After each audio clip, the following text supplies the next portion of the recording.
আসসালামু আলাইকুম। আজকে আমি আপনাদের একটা জিনিস দেখাবো যে অনেকেই প্রশ্ন করে থাকেন যে আমরা অনেক জায়গাতে অনেক কোম্পানিতে সিভি জমা দিয়েছি কিন্তু আমাদের কেন ইন্টারভিউ কল আসে না। আজকে সেই বিষয়টা বিস্তারিত বলবো। তার আগে আপনাদের আমি কিছু ডেমো দেখাই যে কেন আপনারা ইন্টারভিউতে কল পান না। ঠিক আছে? তো আমি কম্পিউটার স্ক্রিনে দেখাবো। আসলে আমি চেয়েছিলাম ভিডিও টিউটোরিয়ালটা ভালো করে করবো কিন্তু আমার হাতে সময় নেই। এইজন্য আমাকে এইভাবেই করতে হলো।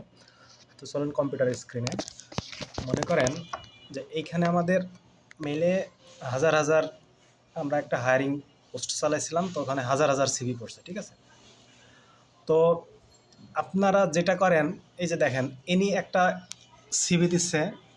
মনে করেন আমাদের তো হায়ারিংয়ের একটা বিষয়ের উপর বা একটা পদের জন্য। আচ্ছা, আমি কম্পিউটারে আমার এটা ভালো হয়ে গেল, একটু ওয়েট করেন। দেখেন এখানে আখি বলে একজন একটা সিভি দিচ্ছে যে এখানে কোনো সাবজেক্ট নাই। ঠিক আছে? মনে করেন আমাদের বা যে কোনো কোম্পানিতে ৫টা পদের জন্য নিয়োগ চলছে, সেখানে ডেভেলপার, ডিজাইনার, কল সেন্টার। এখন মনে করেন যে বলা হলো যে কল সেন্টারের সিভিগুলো বা ডেভেলপারদের সিভিগুলো আলাদা করে। তো এইখানে দেখেন ইনি সাবজেক্ট দিচ্ছে যে application for the post of care executive.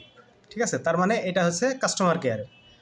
তারপরে এটা হচ্ছে application for the post of officer position.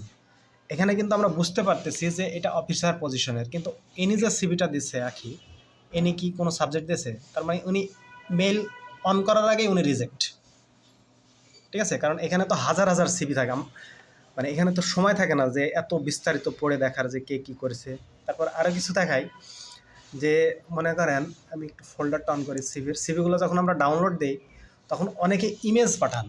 Image এই সিভিগুলোর কিন্তু এই পিডিএফগুলো থেকে আমরা ফোন নাম্বার কালেক্ট করি বা সবাই ফোন নাম্বার কালেক্ট করার পরে তাদের ফোন দেখায়। ইমেজের বিষয়টা আপনাকে একটু আমি দেখাই যে মনে করেন এই যে এইটা একটা ইমেজ দিয়েছে, এটা ইমেজটা কী করেছে, ছবি তুলে দিয়েছে। এটা একটা ভুল। এখন দেখেন ইমেজ দিলে সাধারণত আমরা এখান থেকে ফোন নাম্বারটা কপি করতে পারি না। এখন মনে করেন ৫,০০০ সিভি পড়লো, এখন এত কি সময় আছে যে মোবাইল টিপে টিপে আপনাদের নাম্বারটা খুঁজে নেওয়ার? আমরা তো এখান থেকে কপি করবো জাস্ট, তারপরে আমরা এক্সেল শিটে বা যে কোনো একটা শিটে নিয়ে যাব। এটা একটা ভুল। অনেক গ্রাফিক্স ডিজাইনাররা কী করে, সুন্দরভাবে সিভি ডিজাইন করে। আপনারা চেষ্টা করবেন সিভিটা পিডিএফ করার। পিডিএফ করলে কী সুবিধা সেটা আপনাদের দেখায়। পিডিএফ করলে মনে করেন যে এটা একটা সিভি, আমি ফোন নাম্বারটা এনার দেখাচ্ছি না। তো ওনার মনে করেন এইটাই হচ্ছে ফোন নাম্বার। তো আমি চাইলে কিন্তু এই যে লেখাটা মানে কপি করতে পারবো, কিন্তু ইমেজে সেটা কপি করা সম্ভব না।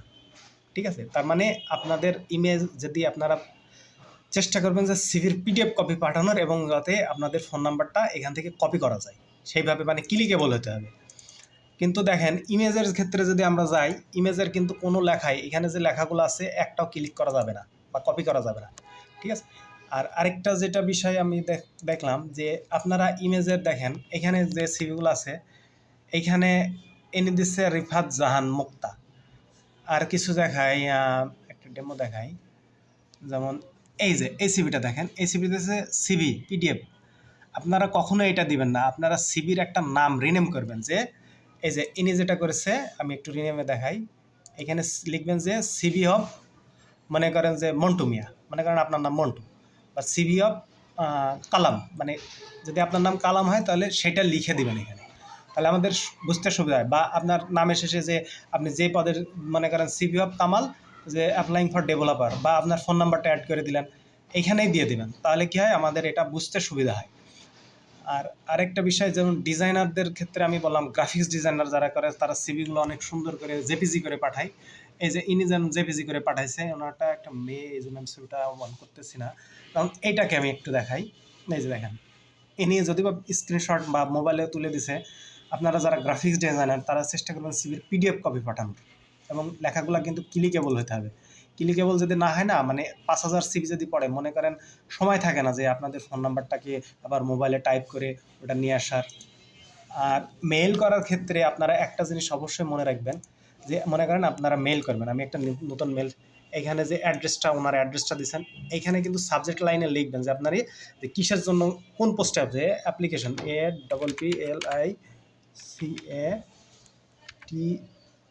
APPLICATION application for the post, মনে করেন যে অফ ডেভেলপার বা ডিজাইনার এগুলো লিখবেন। তারপরে এখানে সিভিটা অ্যাটাচড করবেন। সিভিটা তো কীভাবে রিনাম করবেন সেটা আমি দেখা দিলাম। সিভিটা অ্যাটাচড করবেন। অনেকে দেখেন কী করেছে, আপনাদের একটা জিনিস দেখায় যে এই যে ইনি কী করেছে, ইনি শুধু এই যে দেখেন সিভি দেয়নি, ওনার নাম আর জাস্ট অ্যাড্রেসটা দিয়ে অ্যাপ্লাই করেছে। সিভি যদি না দেন তাহলে আপনার কী দেখে আপনাকে হায়ার করবে বা কী দেখে আপনাকে কল দিবে। তারপরে আপনারা এখানে একটু শর্টে লিখবেন যে আপনার অভিজ্ঞতা আছে কি না, আপনার কাজ পারেন কিনা, বা ফ্রেশার, বা আপনার মানে এটা জাস্ট এটাকে ইমপ্রেস করা বলে, এটাকে কি যেন বলে, এটা আমার মানে এই মুহূর্তে আমার মনে আসছে না। তো কভার লেটার বলে ওটাকে। হ্যাঁ, জাস্ট একটু কভার লেটারটা লেখার চেষ্টা করবেন। তারপরে আপনার সিভি দিয়ে তারপরে আপনারা ওটা সেন্ড করবেন। তো এই ছিল মানে মোটামুটি একটা যে বিষয় আমরা ফেস করি, যে ভালো ভালো কোম্পানিতে দেখা যাচ্ছে আমরা অ্যাপ্লাই করলাম কিন্তু আমাদের তো ইন্টারভিউ কল আসে না। আপনাদের এই ভুলগুলা এই সিভিতে এটা হয়। তো আপনারা একটু শুধরে নেওয়ার চেষ্টা করবেন। আজকে এ পর্যন্ত। আর যদি কোনো মানে কোনো জায়গায় বুঝতে সমস্যা হয় কমেন্ট করবেন, আমি ইনশাল্লাহ রিপ্লাই দেবো। ধন্যবাদ, ভালো থাকবেন। আল্লাহ হাফিজ।